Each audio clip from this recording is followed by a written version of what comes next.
बोलो जयकारा बोल मेरे श्री गुरु महाराज की जय। सभी गुरुमुख प्रेमियों से सप्रेम जय सच्चिदानंद।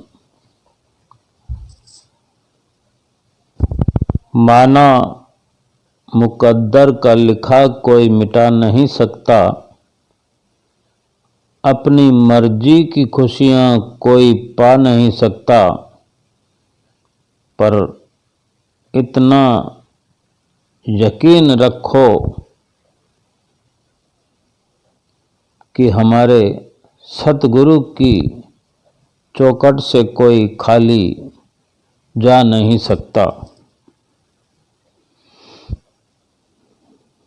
ये अपने अपने यकीन की बात है। जिस तरह का यकीन हम अपने अंदर धारण करेंगे उस तरह के आचार व्यवहार संस्कार भी हम बनाएंगे,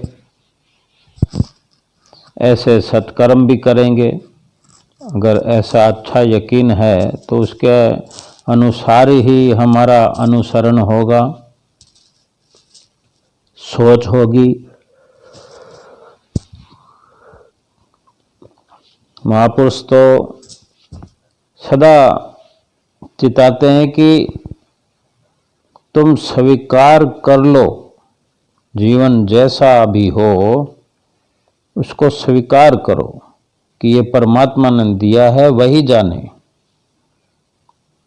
इनकार मत करो। हम देखते हैं हमारी जिंदगी में कभी दुख आ रहे हैं, कभी सुख आ रहे हैं, तो अपना एक नज़रिया, एक सोच ऐसी होनी चाहिए कि दुख वाला समय व्यतीत हो जाए तो हमारा मन विचलित न हो, और सुख वाला जब समय व्यतीत हो रहा है तो भी मन के अंदर स्थिरता होनी चाहिए। यानी एक मन का ठहराव होना चाहिए, मन टिका हुआ हो। कभी व्याकुल हो जाए, कभी खुशियां मनाने लगे, इस तरह का जीवन अच्छा नहीं है। खुशी में भी एक लिमिटेशन होना चाहिए, एक दायरा होना चाहिए, और दुख में विचलित ना हो उसका भी एक दायरा होना चाहिए कि दुख को किस तरह अपने ऊपर आने देना है। ये हमारी अपनी मर्जी है कि हम किस तरह दुख को हम अपने ऊपर आने देना चाहते हैं, उसको किस तरह स्वीकार करते हैं। मन पर किस तरह के विचार आते हैं, किस तरह का असर आता है, ये हम तय कर सकते हैं, तय करना चाहिए। महापुरुष तो फरमाते हैं कि एक सोच सुख रास है, एक सोच दुख रास, एक सोच बंधन कटे, एक सोच गल फास। कितने प्रकार की सोचें हैं।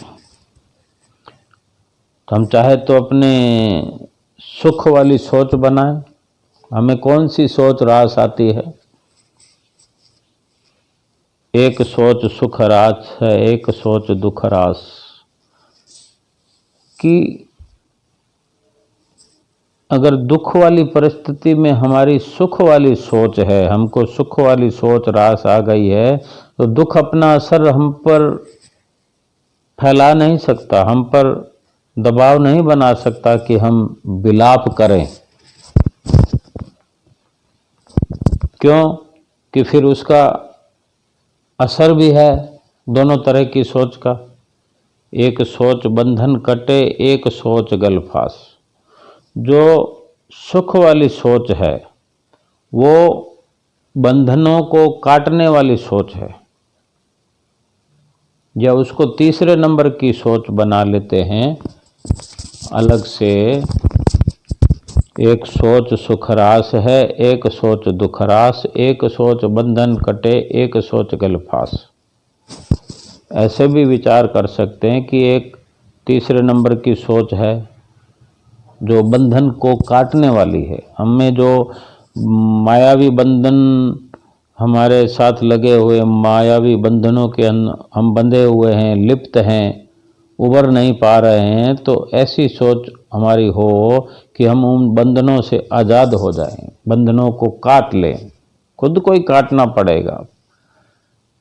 भले ही भगवान की शरण हमें मिली, सतगुरु दाता दीनदयाल जी महाराज जी की चरण शरण मिली हुई है, वो बंधन को काटने वाले हैं, लेकिन वो प्रयास या पुरुषार्थ तो हम ही से करवाएंगे। वो हमें ही हिदायत करते हैं कि तुम करो, तो हम ही को करना पड़ेगा। करनी रूप में अपने आप को ढालना पड़ेगा, कथनी से चलकर करनी तक पहुंचना पड़ेगा।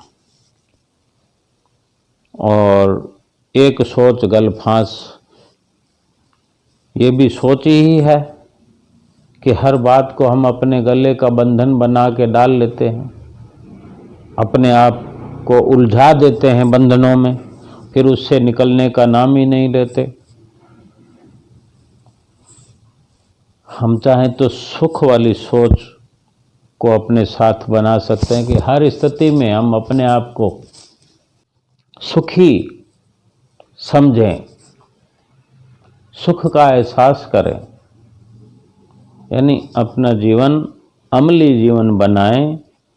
और 5 नियम जो हमें मिले हुए हैं, पंचम पातशाही गुरु महाराज जी ने 5 नियम बनाए कि हर गुरुमुख इनकी पालना करते हुए अपना जीवन बनाए। आज भी हुजूर गुरु महाराज जी उन्हीं वचनों की पालना करवाने के लिए रात और दिन प्रवचन करते रहते हैं। 5 नियमों की पालना का बहुत बड़ा असर है। इस तरह की सोच हम अपनाएं कि हमसे हर वक्त नियमों की पालना नित्य प्रति लगातार होती रहे। एक लीला है पंचम पातशाही श्री सतगुरु दाता दीनदयाल जी महाराज जी की, कि पंचम पातशाही गुरु महाराज जी के समय की जो लीला है, वो एक गुरमुख परिवार भोपाल के अंदर रहता है, जो श्री गुरु महाराज जी के अनन्य प्रेमी हैं। एक बार जहाँ वो रहते थे प्रेमी, वहाँ पास में ही गैस प्लांट लगा हुआ था। गैस प्लांट के आसपास ही उन भगत जी का भक्त परिवार रहते थे। तो गैस प्लांट के थोड़ा नज़दीक होने पर एक बार क्या हुआ कि उस गैस प्लांट के पाइप से गैस लीकेज हो गई। और गैस लीकेज होने पर तो हम समझते ही हैं कि फिर आसपास को तुरंत उसको अपने असर में लेती है। असर अच्छा हो या बुरा, नज़दीकी का फ़र्क पड़ता है। नज़दीक होने की वजह से वहाँ जल्दी गैस का फैलाव हो गया आसपास की कॉलोनी में, घरों में। तो वो भगत जी उस वक़्त शाम का समय था, तो श्री आरती पूजा अपने घर में कर रहे थे, नित्य नियम की जो गुरमुख प्रेमी किया करते हैं हम सब। तो जब गैस रिश्ती हुई उनके घरों तक पहुंची तो सबका दम घुटने लगा। अजीब सा वातावरण बन गया, कुछ समझ में नहीं आ रहा था। इधर उधर देखने लगे और देखते ही देखते इतना मुश्किल हो गया कि वो ऐसे लगा उनको कि इस घर में रहना मुश्किल है। लेकिन वो कैसे समझेंगे कि बाहर जाएंगे तो भी वही मुश्किल तो बाहर भी है, गली में भी है, क्योंकि गैस तो घर में थोड़ी है, गैस तो वहाँ उस वातावरण में फैल गई है। क्योंकि घर में गैस घुस गई तो दरवाजे बंद करके अंदर भी नहीं बैठ सकते, बाहर निकलें तो खुले में भी गैस वही है। लेकिन वो घबराए हुए क्या करते, जल्दी जल्दी में जो आरती जो कर रहे थे तो एक स्वरूप श्री गुरु महाराज जी का उन्होंने हाथ में ले लिया। तो वो आरती करते करते घुटे हुए दम से भी आरती करते हुए वो बाहर निकल आए, गली में आ गए तो भी वातावरण तो वैसा ही है।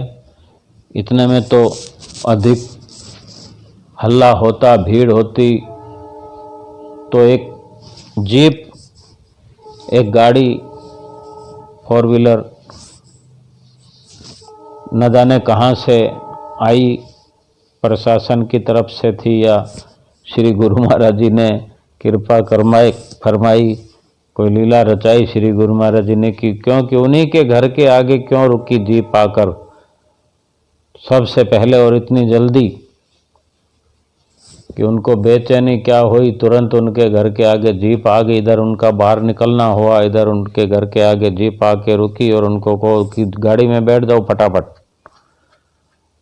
तुम्हें सुरक्षित स्थान पर ले चलते हैं। जो गाड़ी में बैठे तो तुरंत उनको गाड़ी स्टार्ट करके ऐसी जगह पे पहुंचा दिया जहां पर बिल्कुल वातावरण सही था। उनको प्रेमियों को अच्छा लगने लगा, श्वास लेने में दिक्कत हो रही थी वो दिक्कत ख़त्म हो गई, सब कुछ ठीक हो गया। और फिर थोड़े दिनों में, थोड़ी देर में या कुछ घंटों में जैसे ही माहौल ठीक हुआ, सब कुछ सामान्य हो गया। लेकिन बहुत डर गए वो प्रेमी, लेकिन ये तो यकीन पक्का था कि हमें हमारे श्री गुरु महाराज जी ने रक्षा की, क्योंकि स्वरूप हाथों में लिए हुए थे और रक्षा की गुहार श्री गुरु महाराज जी से लगाई थी, रक्षा करो रक्षा करो। और ज्यों ही बाहर निकले तो वो जीप में बिठाकर ले गए, तो रक्षा श्री गुरु महाराज जी ने कर दी और मन बड़ा खुश था। और फिर सामान्य हुआ सब। फिर उसके थोड़े दिनों बाद में माघी का त्यौहार आया, तो वो प्रेमी श्री प्रयाग धाम में श्री दर्शनों के लिए आ पहुँचे। और जब मत्था टेकने श्री गुरु महाराज जी के चरणों में गए तो अपनी दुविधा सुनाई कि स्वामी जी बड़े मुश्किल से बचे हैं हम, और अभी भी वहाँ ऐसा शोर है गैस प्लांट की ओर से वहाँ के आसपास लोगों का कि ये ऐसा हादसा फिर हो सकता है, श्री गुरु महाराज जी दया करें। तो श्री गुरु महाराज जी ने फरमाया कि अभी जो तुम बचे हो, बच के आए हो, रक्षा हुई है तुम्हारी, तो किसने तुम्हारी रक्षा की, किसने तुम्हें बचाया?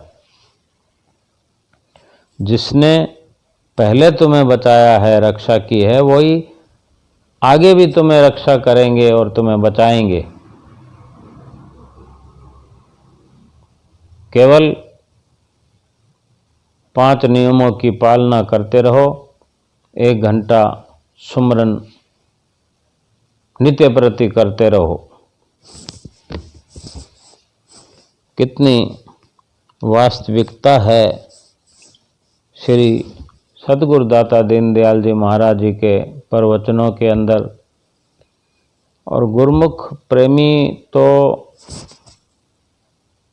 जहाँ भी रहते हैं अपने हृदय के अंदर झांक कर कभी भी देख सकते हैं कि वो किस कारण से महफूज है, सुरक्षित है इस मोह माया और धधकती ज्वाला और जलते हुए संसार की अग्नि में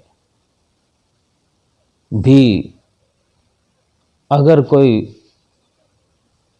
गुरुमुख परिवार, गुरुमुख जन, गुरुमुख प्रेमी महफूज हैं तो किस कारण से? 5 नियमों की और सुमिरन की पालना करने के कारण से। लेकिन जो दुख हमारे जीवन में आ रहे हैं वो कम हैं, हल्के हैं, कम असर वाले हैं। हमारे नित्य नियम भी अगर कम असर वाले हैं, हल्के हैं, बिना असर वाले हैं, कम असर वाले हैं, तो सामना हो रहा है। अगर हमारे दुख, हमारे दबे हुए दुखों में से कोई पहाड़ जैसा दुख निकल आए तो हमारे हल्के प्रकार के किए हुए नित्य नियम फिर अगर असर न कर पाएं तो दुख हमें ज़्यादा भोगना पड़ सकता है। तो क्यों ना हमको विचार करना चाहिए कि जो हमारे अंदर कमियां हैं, जो ढिलाई है, जो कमजोरी है, जो लापरवाही है, उनको हम तुरंत समय रहते सुधार लें। अगर सुमरन के अंदर 1 घंटे में से कमी है तो उसको पूरा करें, कोशिश करें कि 1 घंटे से आगे ले जाएं, क्योंकि 1 घंटा जो हम सुमरन के अंदर लगाते हैं उसमें 1 घंटे के अंदर बहुत सारी मोह माया आ जाती है, नींद आ जाती है, लापरवाही आ जाती है, ध्यान बार बार भटक जाता है। तो क्यों ना 1 घंटे से ऊपर समय लगाएं ताकि वो काट छांट के लिए वो एक्स्ट्रा लगाया हुआ समय काम आएगा और श्री आज्ञा का हम पालन कर पाएंगे, हमारे लिए लाभ है। और श्री आरती, पूजा, नित्य नियम जो भी हम करते हैं उसमें भी जो ढिलाई है, जो बखूबी निभा पा रहे हैं, एकदम अच्छे से निभा पा रहे हैं, उनके लिए कोई क्या कह सकता है? जो परिपूर्ण है उसके लिए कुछ कहने की ज़रूरत नहीं है। लेकिन हम भूलनहार हैं, हमसे कमियां होती है, हमसे गलतियां होती है, लापरवाहियां होती है, क्योंकि इस मायावी संसार में रहते हैं। हम कहाँ गलतियां कर जाते हैं हम गिन भी नहीं सकते, हम अनुमान नहीं लगा सकते, हमें पता ही नहीं चलता कि हमने कब गलती की, कहाँ गलती की, किन किन शब्दों पर हमारा ध्यान भटक कर संसार की ओर चला जाता है। संसार में हमारा मन अच्छे से रमता है क्योंकि हमने अपने मन को लगातार संसार में रमाया है।